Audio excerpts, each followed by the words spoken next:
Hello, everyone. Welcome to Watchbots Prime. It's Ben. I hope you know that by now.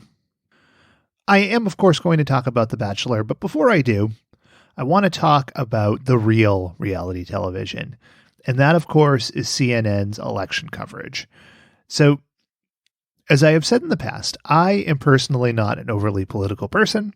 I have my preferences, DJT for life, but watching the coverage on TV, it's better than a movie, I would say. And in fact, Shaylin and I made that choice just last night. So it was the Democratic primary in New Hampshire, a state near and dear to your boy's heart. And Bernie Sanders won, and this is fine. But it dragged on and on and on. And it's literally the only race, right? There's nothing else happening. But when they cut to Wolf Blitzer, he's going to talk about major updates. And clearly they're about to call the race for Bernie. And he goes, and now we have to make a major projection. And it's like, motherfucker, it's the only race. Like, this is why people hate our country. Just like it's so bombastic and ridiculous.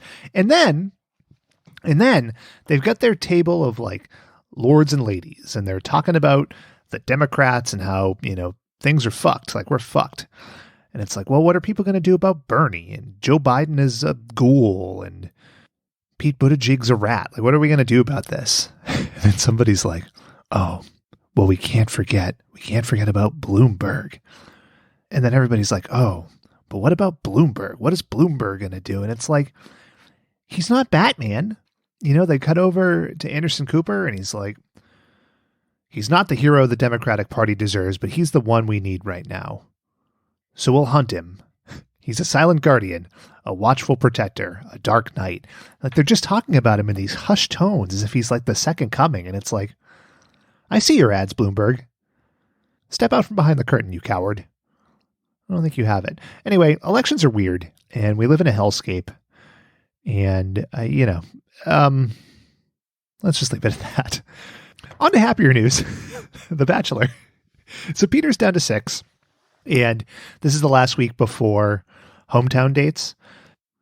All the ladies get special time with Peter. And it's like game 7 of the playoffs, right? Like, you win and you get the rose, or you get put in the car and you get like that close-up shot of you sobbing and being sad. And I don't know. It was fine. You'll be shocked to hear that he got rid of the last person of color pretty quickly. And then in the big 3-on-1 date, he kept the woman who cries all the time, but has huge knockers. He kept the 23-year-old model, but got rid of the woman who is an attorney, also very attractive, and seemed to have her shit together and wasn't like full of drama. She got sent home. It's kind of the show in a nutshell, right? It's weird stuff. But next week we are on to hometowns. And apparently one of the girls is going to be outed as a homewrecker, which is just mwah. It's been sort of a lackluster season, but I don't know. I guess I'm still on board. Now on to this week. It's not often that I can say we fucked up, like unequivocally we fucked up. We've watched some weird shows and some shows that aren't for everybody, but this week we just made a bad choice, but we're going to own it. We're going to roll with it.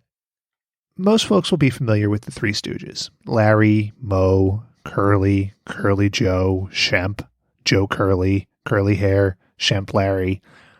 And they were around in, I don't know what, like the 40s, the 50s? But you wouldn't think that they would be culturally relevant in the 70s. And I guess they really weren't. But they did star in a very bizarre cartoon called the Robonic Stooges. Not the Robotic Stooges, the Robonic Stooges. Robonic. Take a listen. Built from the world's finest electronic parts.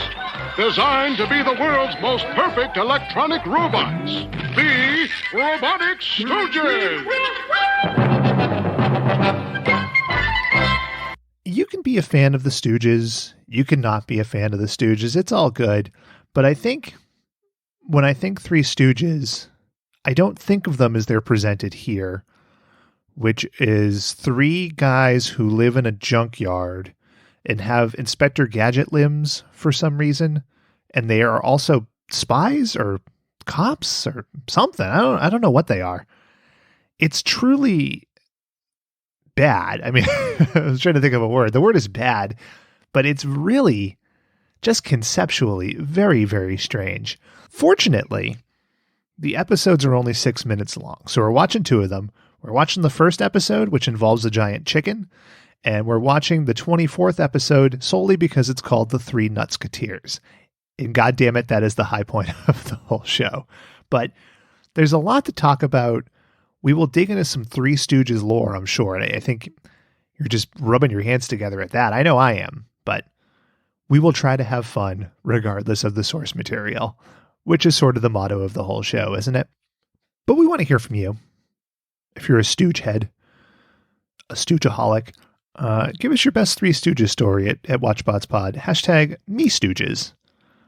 It's fine. It's not my best work, but we'll leave it there. We'll talk to you on Monday. I am going to sign off before I start thinking about that damn Bloomberg again. Gives me the heebie-jeebies. But I guess I'm going to go get it done. See ya.